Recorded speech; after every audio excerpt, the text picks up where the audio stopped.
So on to the comparison between the Earthrise and the Siege Voyager Seeker molds. Um, Give a little bit of my take on this one.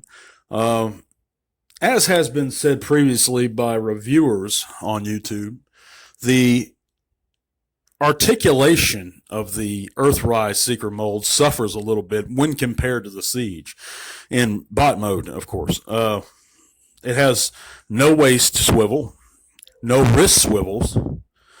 Um, in my experience, less of a foot or ankle tilt, or less of a knee joint, also too.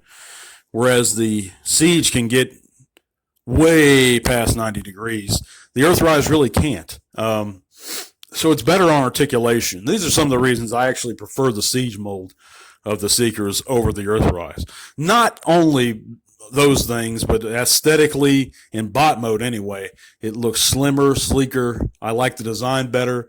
To me, the feet are actually look more accurate to the G1 cartoon than the Earthrise, which I think are a little small. As far as the alt modes go, the jet mode is beautiful in Earthrise, and I like the coloration generally of those guys over the Siege and their dirty look.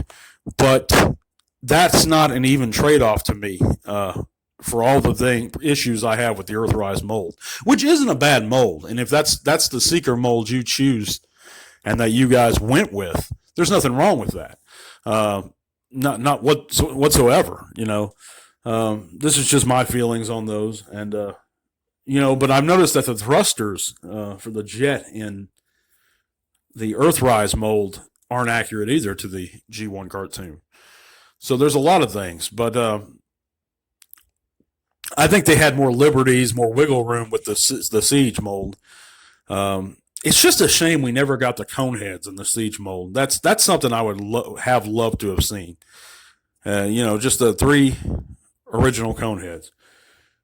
But we did get the Rainmakers. We did get the Sparkless Seeker. We did get like Hot Link. We did get so many. I mean, they squeezed that Siege mold for all it was worth. I do like the arm weapons, or the guns, the null rays, better than the blasters that are from the Earthrise over the ones that came with the Siege. Those look better to me. So I'm just being honest on all levels. I mean, it's almost a wash, but the articulation, that's really a sin in my opinion. I mean, I understand why a waist joint couldn't have been incorporated, but surely wrist swivels could have been. The head also looks a little more better to me. The mold, not the paint, but the mold on the Siege.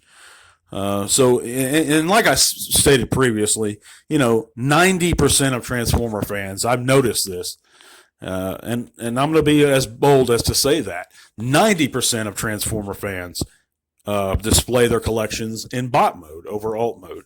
There are some that don't, and even I haven't at times, but for the majority, especially for those major characters like Starscream and the Seekers, they're in bot mode. But it's interesting how far they're going to push the Earthrise mold. I know we're getting the Coronation Starscream here next.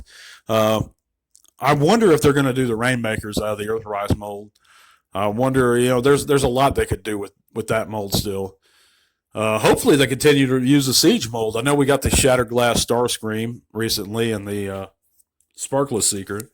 And I got the Sparkless Seeker. I haven't gotten the Shattered Glass Starscream. I'm not sold. I'm not a big Shattered Glass guy. It's just not for me. But I know that it's real popular and a lot of people enjoy it, which is awesome. And it looks great, the Shattered Glass Starscream. But it's I definitely, when you take all things into consideration, that's the mold I went with the Siege. I give it a slight edge over the Earthrise. Some of the availability, I like how they have recently made the Tetrajet, the Rainmakers 3-pack, a lot easier to get.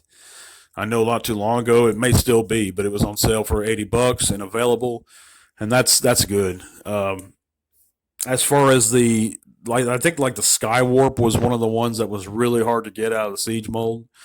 But honestly, guys, I've taken a Starscream and I've customized it, and it looked really good. I sold it, and I wish I wouldn't have sold it.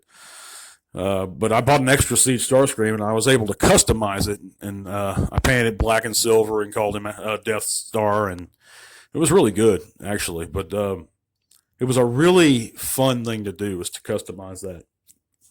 As long as you're using good quality paint, anybody, literally anybody, could do it if I could do it. But I wish I still had a picture of that guy. But anyhow, I appreciate you guys listening, and stay tuned. We're going to have another segment here real soon.